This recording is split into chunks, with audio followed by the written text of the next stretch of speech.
Welcome to Travel Talk Today with your host and founder, fast start to slow travel expert, SharonAnn Hamilton.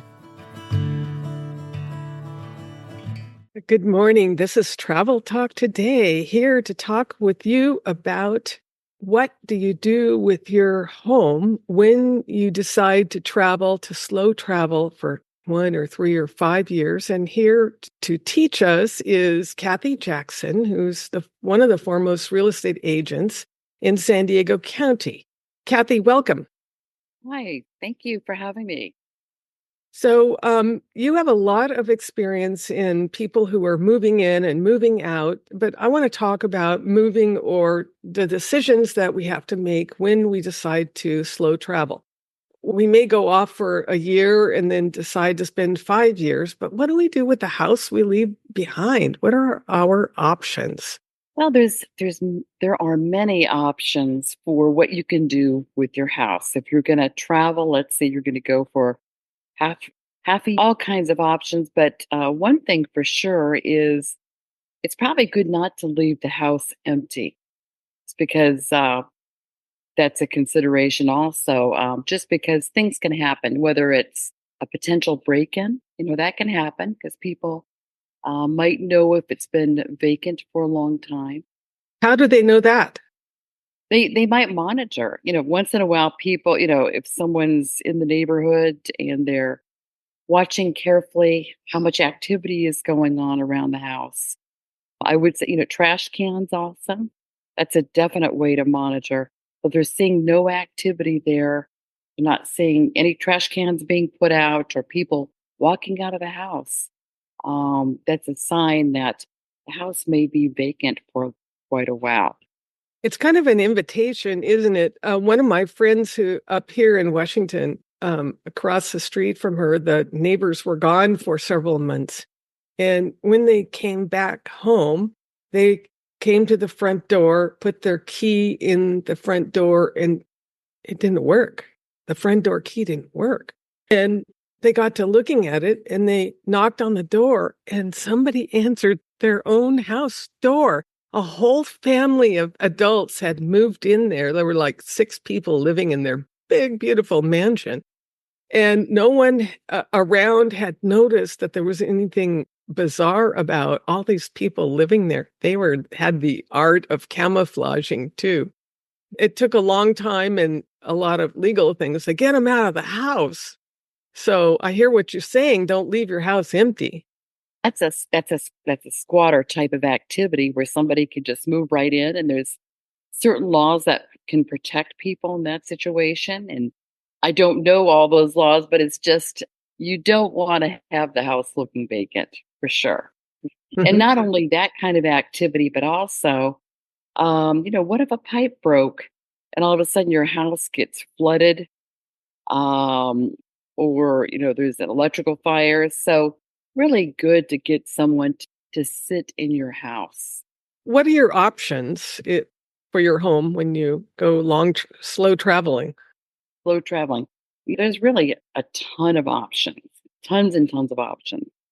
Of course, you could rent the house out, like Airbnb or VRBO. There's also travel nurses. That's a really good program where there are nurses that travel all the time and they might need a 4-month stay or something like that, half a year. It's a lot of nurses working that way.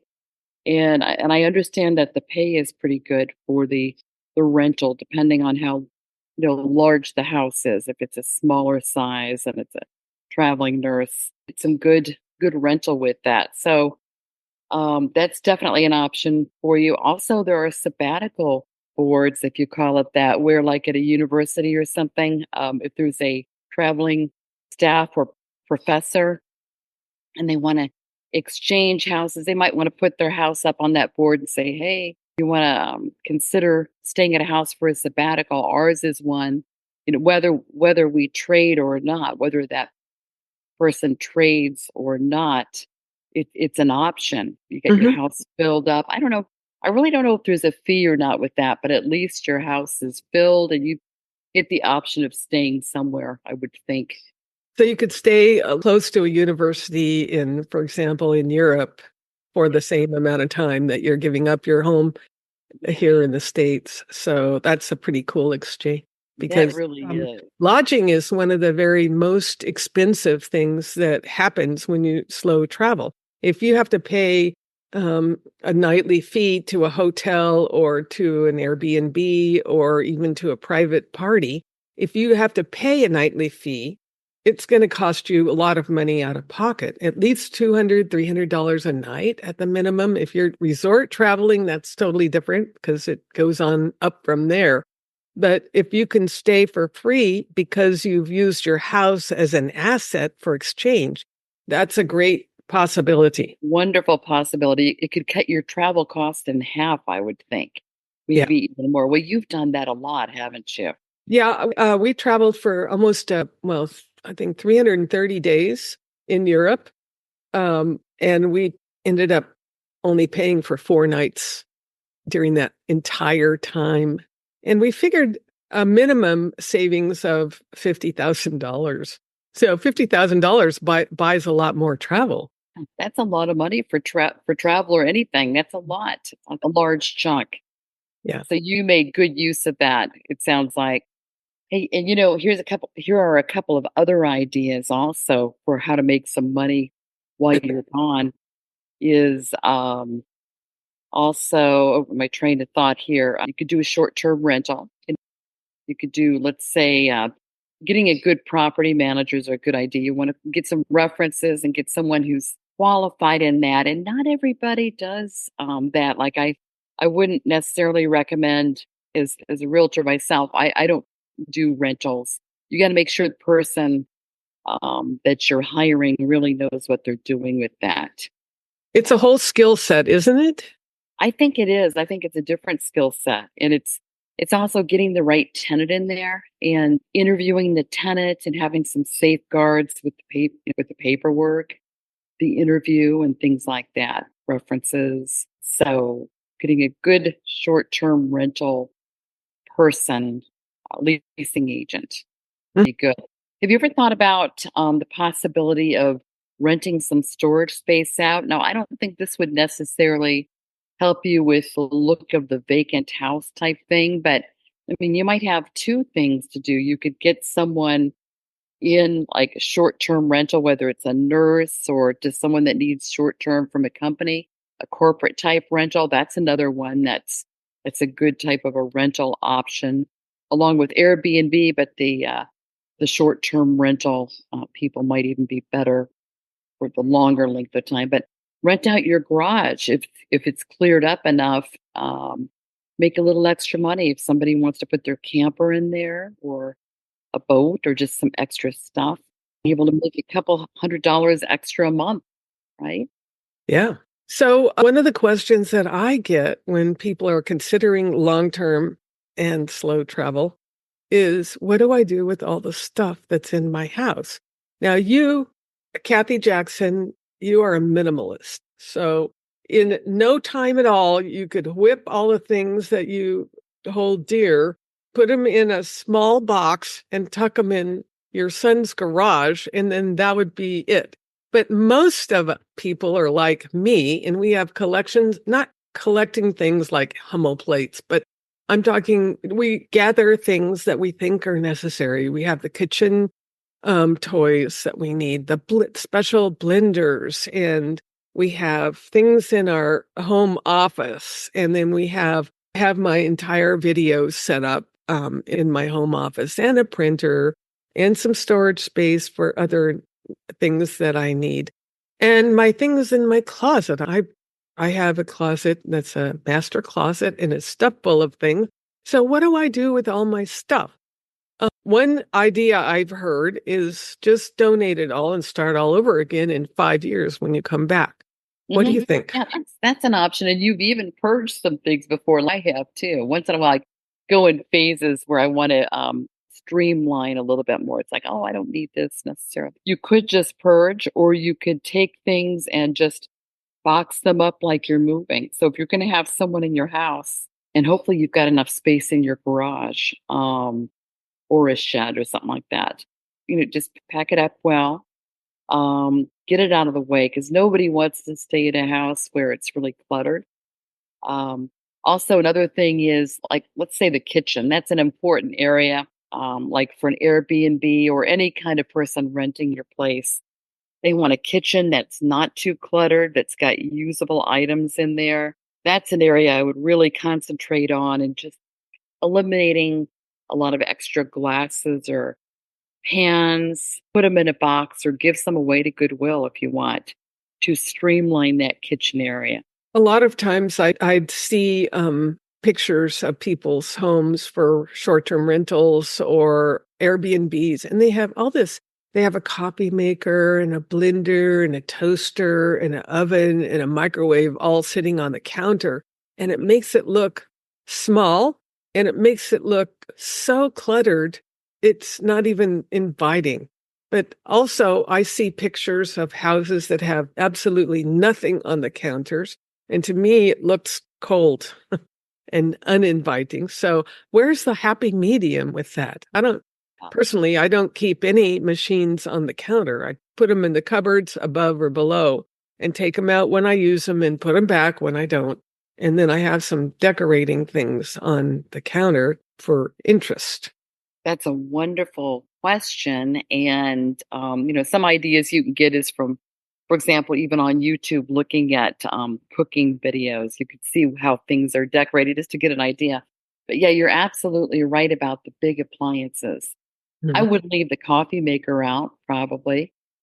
Toaster in a good convenient spot, but all the other little things or the appliances, many other things like even the espresso machine and stuff like that. I put those away because people do like to see us streamlined, but with having the necessities out, like the toaster and the coffee maker, probably the microwave if it's not mounted somewhere.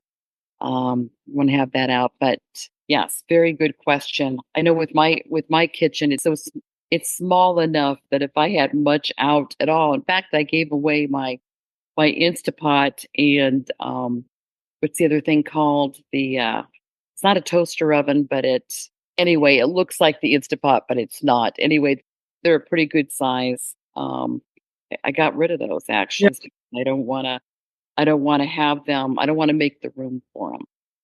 And then that goes, well, I'm thinking about San Diego real estate, and you were talking about how the prices have just gone up and up and up. And Yeah. so if someone's traveling from a location where the prices are going up and up and up, would you recommend that they sell their house and then try to find something else when they come back? Oh, that's another interesting question. Yeah, we are seeing prices continually going up. A lot of areas, but especially here in San Diego. And I think if you're sure you're going to come back, you might consider keeping your place unless you wanted to downsize. So if you did want to downsize, you might consider just selling your place. Although keep in mind when you come back, it's almost 100%, not quite, but gonna be more. It's going to Yeah. be more expensive, whatever you buy. But I would say that if you go, we're seeing prices continually going up. Could be 8 or 10%. In the past, it's been even more than that. Prices will so rent your house out if you want, unless you really want to downsize. No, if you really want to downsize, you could do it before your trip if you wanted to. So, Wait till you so come back. what you're saying, what you're suggesting is you might sell your big house, buy a more appropriate one that fits your new lifestyle house, and then rent that new one out before you travel. That You could is do it that way, and that way you would be able to put a little cash in your pocket, probably. it's definitely an interesting idea and certainly an option for someone. Because if you've really been concentrating on that, let's say you're getting closer to retirement or the kids are gone or whatever it is, it may be time just to downsize. And yeah, people are capitalizing on good returns from having owned a house for a while. Yeah. So there's some good tax benefits if you sell after your certain age. You don't have to pay capital gains on more than just check with your tax accountant for that. But it's, you work all that out before you leave, so you're not sorry when you come back. I know people who have sold and left California, and then they decide they want to come back 10 years later, and then they're totally in sticker shock. Yes, they can't believe it. I hear that a lot of times too. But why didn't we buy then? But it's never too late to buy, but it's if you're going to downsize anyway, it might be a good time if you Yes. get all that stuff organized. Yes, Downsize. good idea. So basically, when you, excuse me, so as a person who is considering slow traveling and being gone 1 or 2 or more years and learning about the world, your expenses for living elsewhere are exactly precisely the same, except in a few countries, the food costs, for example, are really low.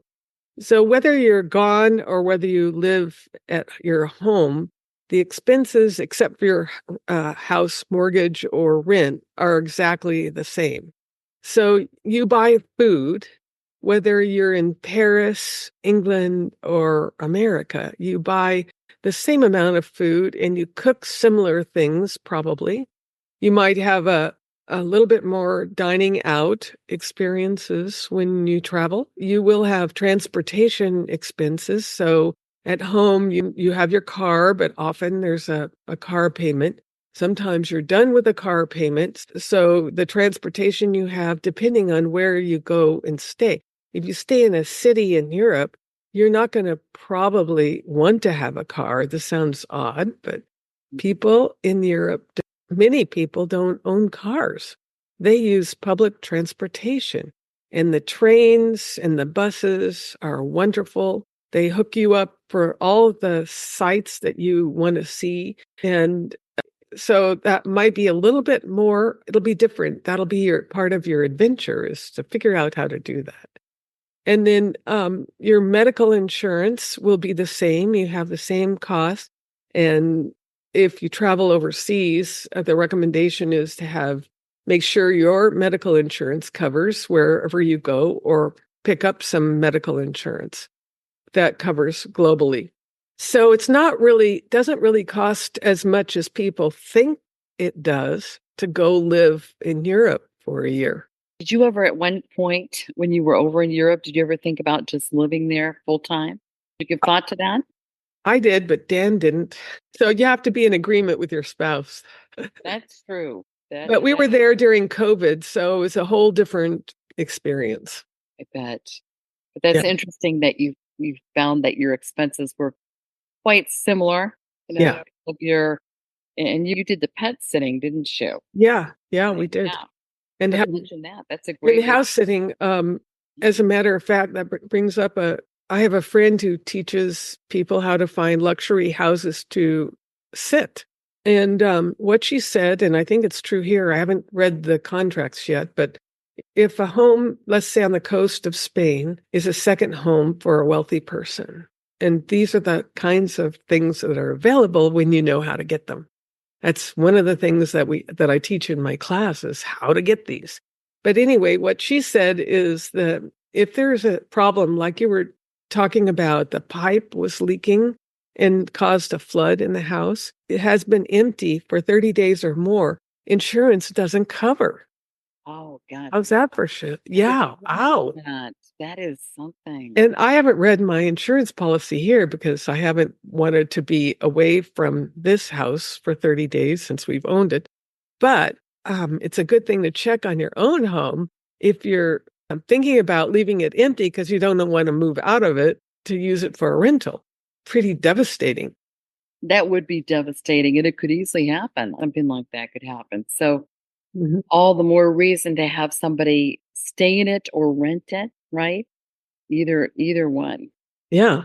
There are platforms, and that's one of the things I teach, is how to find these platforms. A lot of options for people to go and live elsewhere in many other countries in the world. Each one has its own charm. Each place has its own charm. We, as Americans, I think we get too used to, well, there's a Costco there and a Walmart, and we want to go in and buy all of our things there. And in most other countries, you cannot find that, although they are spreading around the world. You learn how to manage going to get your groceries every day because your refrigerator in your house that you're staying in is kind of on the small side. So you can't stuff it full like we do ours. We learn different styles and ways of being that are all part of the charm of traveling.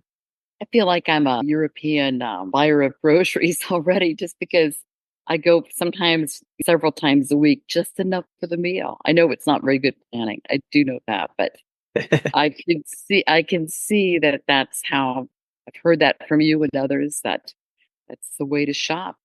And then what would you recommend for someone who is just on the fence about how to evaluate whether they should rent their house, sell it, get a house sitter? Well, What would you yeah, recommend the key things that you yourself want to know about in making those decisions? yeah, that's a very good question. Well, sometimes people aren't sure if they're going to come back or not. I've talked to people before that might take off to Portugal or someplace. They might go for 2 years, 3 years, think they'll be back. Think that way. If you're kind of iffy about it and possibly want to downsize anyway, I think that's bad time to sell the house. You're talking about combining it with travel, but you're going to be traveling for a long time. Yeah, if you're thinking that way anyway and you're not sure what you're going to do or you've thought about downsizing, that might be a good time to capitalize on all the appreciation you've gotten over the last several years instead of trying to have someone manage the rental the whole time. Up to you, but that's probably the way I would look at it. If you've been thinking about moving anyway and you're going to be gone for years. And there's a big movement of people who are moving away from the States because of the cost of living, cost of housing, especially. And people are moving to Mexico or Panama. It's a big hotspot right now. Portugal is very popular. The big new one is Croatia. Beautiful weather. It's very much like Southern California, really. And it's a little coolish in the winter, but mostly sunny days and nice, warm-hearted people like California. Nice, nice. What was when you were visiting places, because you went to several different countries, what was a couple of your favorites when you were visiting countries where you felt kind of at home? Well, let me see. At home, our first, second, third house sit in France was in the southern part of France, and it was in rural territory with rolling hills and a tiny castle. And it was ancient. And the person who brought us there had just had one dog, and her home was large. She served the people who were pilgrims on the pilgrimage for the 500-mile pilgrimage that goes over the Right. mountains. Nobody was there doing that while we were taking care of her place. But from there, we could visit all these villages and towns. And we had friends who came to see us from Bordeaux. And that area was nice. It was really beautiful, and the weather was nice. And I think probably the southern part of France, but in the countryside, is one of our favorites. There's another little town called Saint-Antonin-Nobel-Duval. How's that for a town name? That was a medieval village right on a river. And we stayed there for a couple of weeks, and it was just gorgeous. It was during the COVID time, so none of the stores were open except the grocery store was open and the bakery was open. So we got a lot of good walking in and just enjoyed the sights and the rolling hills, and it was just beautiful. And Bordeaux was not that far away. And Bordeaux itself during COVID was interesting because grocery stores were open, and a couple of the cafes, you could sit on the streets and eat and look at people. That's a pastime in France. Eat and look at people. They had a major, like an outdoor mall. And even during COVID, you could see hundreds of people walking up and down this outdoor mall, even if stores were not open. Some were, but not too many because of the rules. Without masks, we were like pretty shocked.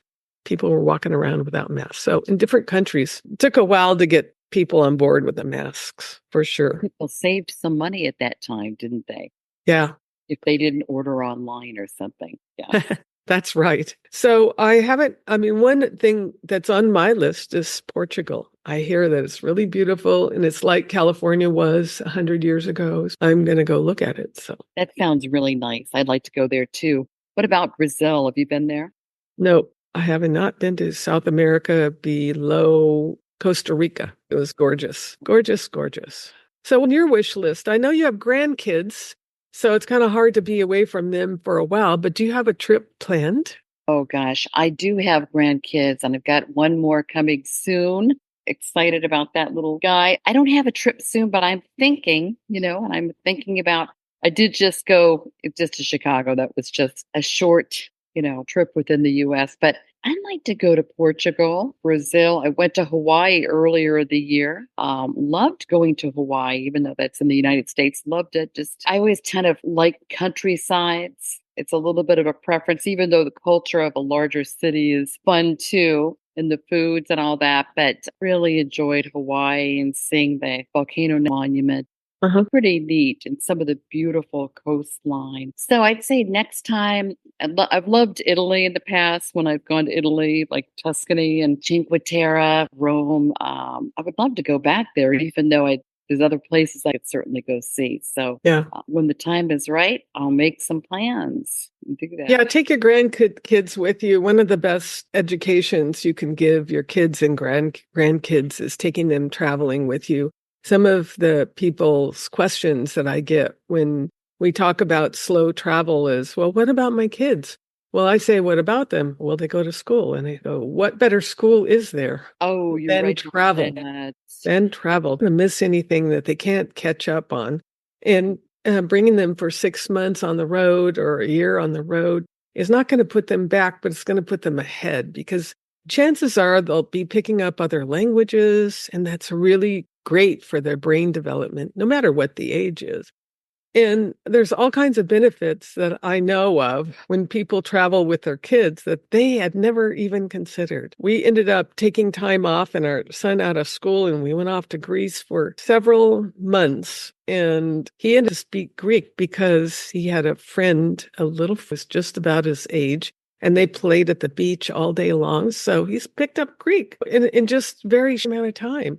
It's pretty amazing. And then he uses it even today because he goes to Greece and visits family members. Right. And how fun, because that's your heritage, part of your heritage anyway. How fun. So, and children pick up languages a lot easier than adults, don't they? Yes, they do. I don't think there's any reason not to travel, actually. That would be me. There's no reason not to travel. And slow traveling is definitely way to go because I've been on a tour before and I could barely whip my head around to see the sights. And we're off to another one. And it's very uncomfortable to move every night, every night, every night. And then I've been on cruises and it's a little bit different. You don't have to move every night, but the places that you go, you've got a short amount of time in each port to go explore or do your excursions, but living somewhere for months at a time gives you the real cultural experience that I look for and that I encourage my clients to look for is that cultural immersion in the language. The rhythm of the day is different when you're in Spain, as it is different when you're in Greece and different when you're in France. And I'm just talking Europe right now, but also Asia, the Middle East, all around the Caribbean, all around Australia, New Zealand. Everyone has their style and their rhythm and flow. And stepping into that is cultural immersion that you get when you're there for a time. You can't get it on a short vacation. Oh, not a short week or even 2 week. It's just, you've had the enjoyment of just really getting to know the culture and, people. I mean, that's part of the culture, but just time to talk with people and sitting in a little town for a week at a time, instead of moving all the time. Yeah. And you could really soak it in and enjoy it like you're totally living there full time. What it sounds like. Great. So thank you, Kathy Jackson, San Diego Real Estate Guru. That's who she is. She's one of the top real estate helpers of all time in the county of San Diego. And if you go there and you're considering purchasing, or if you live there considering selling, Kathy would be your go-to person. Thanks. I appreciate your time and thank you so much. Thank you so much. Have a great day. Thank you for tuning in. Don't forget to subscribe. To learn more about Fast Start to Slow Travel, or send an email to SharonAnn for more info and updates on the upcoming workshop.